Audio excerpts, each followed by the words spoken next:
Bonjour mes frères et sœurs de l'église de Paris, quelle joie de vous retrouver. Il y a quelques mois, on était ensemble sur le thème Jésus et la culture. Et cette fois-ci, c'est l'évangile de Luc. Et nous allons parler aujourd'hui du chapitre 18 de cet évangile. Merci pour le privilège de me faire prendre part à votre série extraordinaire. Et il y a des frères qui ont fait un travail extraordinaire déjà, même avec l'introduction. Et j'ai écouté quelques couples qui ont partagé sur certains chapitres jusqu'au chapitre 17. J'ai écouté pas tous, mais quelques-uns. J'ai beaucoup aimé l'introduction de notre frère ingénieur scientifique qui a en fait partagé comment Luc l'aide à adresser ses doutes par rapport à la véracité de la Bible. Et c'est incroyable de voir qu'un document qui date de 2000 ans au moins, on peut avoir plus confiance à un tel document que la plupart des nouvelles que nous avons aujourd'hui. Il a même mentionné les fake news d'aujourd'hui. On a beaucoup d'informations, mais la crédibilité de l'information, vraiment, il y a beaucoup de doutes et mise en question. Alors, j'ai beaucoup aimé son introduction et il a dit quelque chose qui touche à ce chapitre 18. Le fait que pour Luc qui écrit à quelqu'un de grand renommé comme Théophile, qui était probablement vraiment quelqu'un de grand, un Romain, il essaie de le convaincre. Et c'est vrai que sur le plan humain, on aurait pu aimer avoir des personnes comme ça, des personnes riches, de certain statut social parmi nous, parmi les disciples. Mais il fait tout le contraire, il est intègre.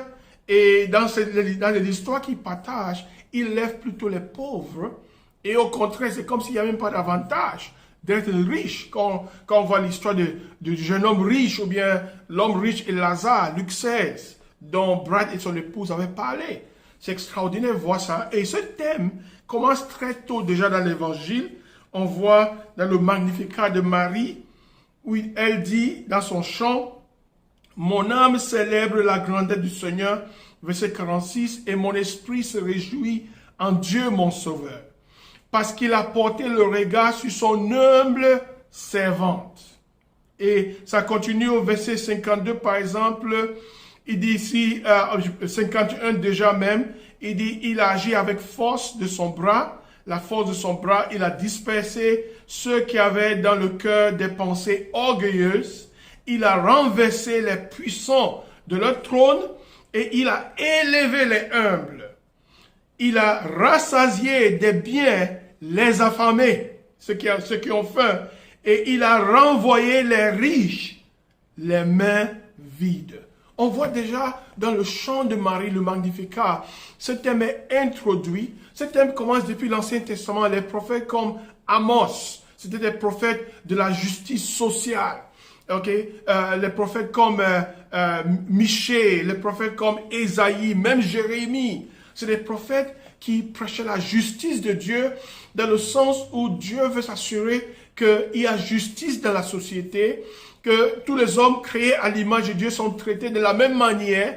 Et ici, on voit qu'il élève les pauvres, les humbles, les affamés. Et il dit qu'il envoie même, il renvoie les riches les mains vides. Ça, c'est un thème qu'on retrouve. C'est un fil qui traverse tout l'évangile de Luc. Et je pense que Luc 18 développe ce thème tellement bien. Mais je veux aussi mentionner quand Jésus lance son ministère en Luc 4 dans la synagogue, où il prend le rouleau et il lit Ésaïe 61. « L'Esprit du Seigneur est sur moi parce qu'il m'a consacré par onction pour annoncer quoi? La bonne nouvelle à qui? Aux pauvres. Il m'a envoyé pour guérir ceux qui ont le cœur brisé, pour proclamer aux prisonniers la délivrance et aux aveugles le recouvrement de la vue, pour renvoyer libres les opprimés, pour proclamer une année de grâce du Seigneur. » On voit ce thème qui continue, que l'évangile, la bonne nouvelle, était pour tout le monde, et surtout Luc montre que c'était une nouvelle universelle, mais surtout pour les pauvres. Surtout pour ceux qui ne pouvaient pas combattre pour eux-mêmes, comme les pauvres, les veuves, les étrangers, les diminués de la société, les enfants, même ceux qui étaient socialement mis à côté, comme les collecteurs d'impôts qui étaient peut-être riches, mais qui étaient mis à côté dans la société. Et c'est ça que Luc 18 va vraiment développer. Allons-y directement en Luc chapitre 18. On ne pourra pas lire tous les versets. J'ai vu que les autres aussi ont fait la même chose. On va beaucoup résumer. Je vais assumer, je pense qu'on connaît la plupart de ces histoires. Ici, au chapitre 18, verset 1, Jésus leur dit une parabole pour montrer qu'il devait toujours prier sans se décourager. Alors, il rend la tâche facile, Luc, en nous donnant déjà la leçon de cette histoire. Il dit, il y avait dans une ville un juge qui ne craignait pas Dieu et qui n'avait d'égard pour personne. Il y avait aussi dans cette ville une veuve qui venait lui dire, rends-moi justice contre ma partie adverse. Déjà, dans l'histoire, on retrouve une veuve, ok? Les gens qui avaient besoin d'être défendus, leur droit, elle n'avait plus de mari pour combattre pour elle. Mais on voit un juge, mais le juge ici joue le rôle de Dieu dans l'histoire, mais il est le contraire de Dieu. Ok? Il ne craint pas Dieu, il n'a pas d'égard, ce que les gens pensent de lui n'est pas important, mais il va rendre justice à cette femme parce que cette femme va persévérer. Et c'est ça la leçon, la persévérance dans la prière. Alors, une femme qui ne peut pas combattre pour elle-même, Dieu maintenant, si cet homme peut rendre justice à cause de la persévérance, combien plus faire raison Dieu qui est juste, le Dieu qui combat pour les pauvres, pour les veuves, pour les étrangers, il va combattre pour eux. Voilà la leçon. La leçon ici, frères et sœurs, c'est le fait que nous devons persévérer dans la prière et faire confiance à la nature de Dieu. Il est le Dieu juste qui combat pour les démunis. Et on voit un peu que la prochaine histoire est un peu semblable. Le pharisien et le collecteur d'impôts. Il y a encore un autre effet de surprise ici, dont Brad et son épouse avaient parlé en Luc 16. Les paraboles ont souvent ces effets de surprise, de voir que le pharisien qui était pieux, qui était un homme religieux, à la fin de l'histoire, il est parti sans être juste devant Dieu. Et c'est plutôt le collecteur d'impôts qui vient confessant ses péchés, qui vient, il se tient même à distance, n'osant même pas lever sa tête. Et on voit ici que, parlant toujours de la prière, on voit ici que pour être efficace dans la prière, notre image de Dieu et notre image de nous-mêmes joue un grand rôle. Le pharisien a passé son temps à faire ses propres éloges dans la prière. Et ça, c'est dangereux. Je peux me voir dedans. Je peux avoir tendance à avoir cette justice propre. Et le meilleur moment de ma vie spirituelle, c'est le moment où je suis humilié devant Dieu comme le collecteur d'impôts. Et Dieu fait des choses extraordinaires. Mais quand je m'élève, Dieu, bien sûr, m'abaisse. J'ai vécu ça en 28 ans de vie chrétienne. Alors, on voit ici ce renversement. Il y a des renversements des circonstances de vie des gens. Que ce soit avec la veuve qui obtient justice. Que ce soit ici avec le collecteur d'impôts qui est considéré comme juste. On voit la prochaine histoire. Des gens lui amenaient même, verset 15, de tout petits enfants afin qu'ils les touchent, Jésus. Mais les disciples, en voyant cela, leur firent des reproches. Pour eux, Jésus est trop important pour s'occuper des enfants. Jésus appela les enfants et dit, laissez les petits enfants venir à moi et ne les empêchez pas, car le royaume de Dieu est pour ceux qui leur ressemblent. Vous voyez, le royaume n'est pas seulement pour les pauvres, pour les veuves, pour le collecteur d'impôts, c'est aussi pour les enfants. Renversement des valeurs que nous voyons ici, toujours, ça continue ici. Et au contraire, l'homme riche que les disciples pensaient qu'il serait bien d'avoir quelqu'un comme ça parmi nous. On voit Jésus qui, au contraire, demande à cet homme d'aller vendre tout ce qu'il a et de donner à qui? Aux pauvres. C'est un renversement des situations. Et bien sûr, on connaît la fin de l'histoire. Alors, on voyait encore, on peut s'imaginer comment les disciples étaient étonnés que Jésus peut laisser partir quelqu'un aussi important. Il n'est pas seulement riche, mais il est même pieux. Il obéit à tous ses commandements. Bon, c'est un renversement des situations que nous voyons ici dans cette histoire. Mais on voit que Jésus, en fait, est venu pour les gens comme ça, pour les enfants, pour les pauvres, pour les veuves. C'est le même thème qui traverse toute l'histoire. Au verset 35, par exemple, ici, on voit comme Jésus était près de Jéricho, un aveugle était assis au bord du chemin et mendiait. Il entendit la foule passer et demanda ce qui se passait. On lui dit, c'est Jésus de Nazareth qui passe. Alors il cria, Jésus, fils de David, aie pitié de moi. Ouais, ça nous fait rappeler le collecteur d'impôts qui vient demandant la pitié de Dieu. Et il obtient la pitié. Le pharisien n'a pas demandé la pitié de Dieu et il est parti les mains vides, bien sûr. Comme les riches vont partir les mains vides. Ceux qui se croient riches aux yeux de Dieu, comme les gens de Laodicée qui se croyaient riches. Jésus dit, mais vous ne savez pas combien vous êtes pauvres, vous êtes minables, vous êtes pitoyables. On voit ça continue ici dans cette histoire. Cet homme est aveugle. Il connaît Jésus qu'à travers sa réputation, c'est que les gens disent de Jésus, mais il cite un nom messianique de Jésus. Jésus, fils de David.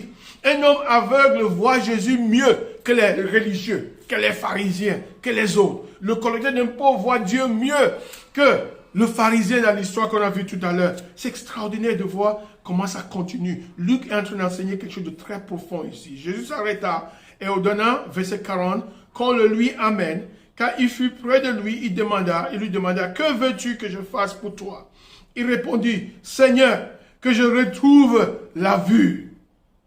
L'histoire de Bartimée. Jésus lui dit, retrouve la vue, ta foi t'a sauvé. Il retrouva immédiatement la vue et suivit Jésus en célébrant la gloire du Seigneur.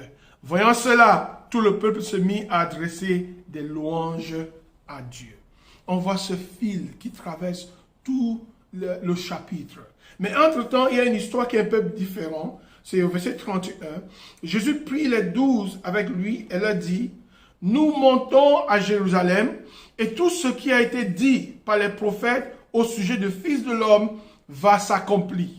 Tu vois, Jésus reste fixé sur sa raison d'être, pourquoi il est venu. En effet, il sera livré aux non-juifs, on se moquera de lui, on l'insultera, on crachera sur lui, et après l'avoir fouetté, on le fera mourir. Le troisième jour, il ressuscitera.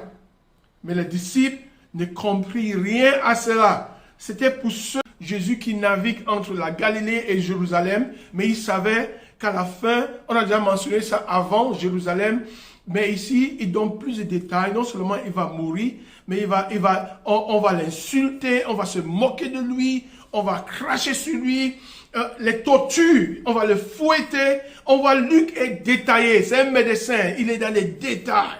On lui fera mourir le troisième jour, il ressuscitera. Il avait mentionné ça en Luc 13, quand il a dit, allait dire à Sœur Réna, parlant de Hérode. Mais ici, il donne beaucoup plus de détails. Mais il s'empresse ici, Luc, de dire que les disciples n'ont pas compris. Parce qu'ils s'attendaient à un grand Messie, un roi comme David qui allait venir combattre vous voyez, la justice sociale n'est pas, on ne lutte pas la justice à la manière du monde.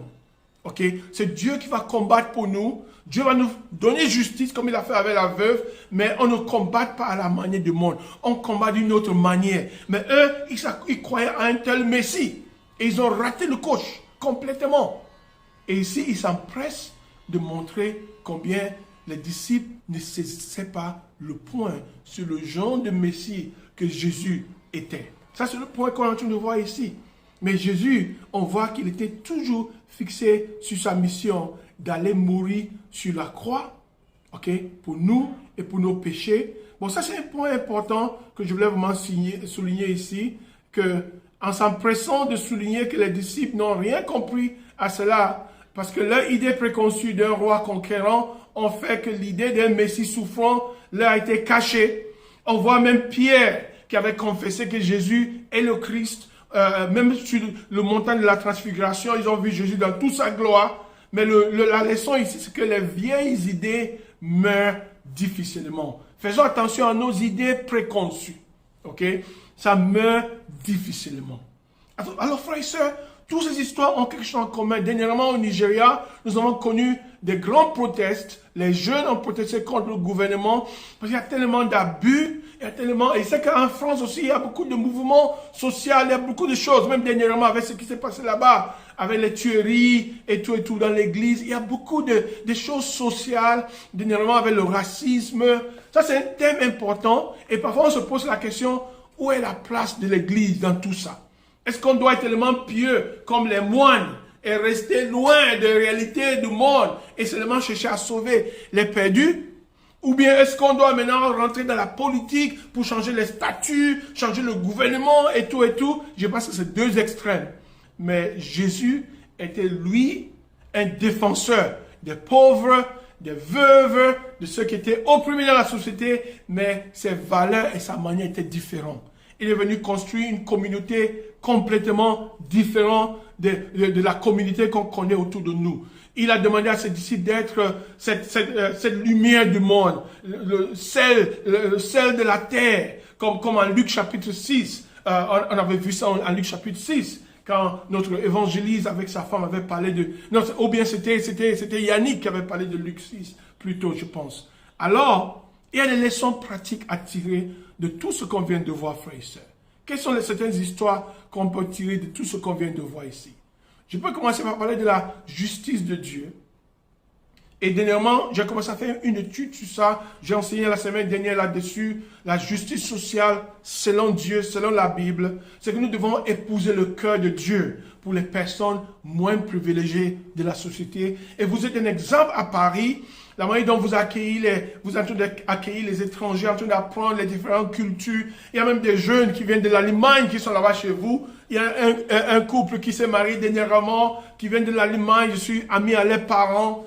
Et c'est formidable de voir ce que vous faites là-bas à Paris. Le ministère de campus, c'est vous encourager à continuer à être cette lumière du monde et à montrer au monde quelque chose de différent. Jésus est venu construire un royaume différent du royaume du monde pour montrer l'exemple à ce monde.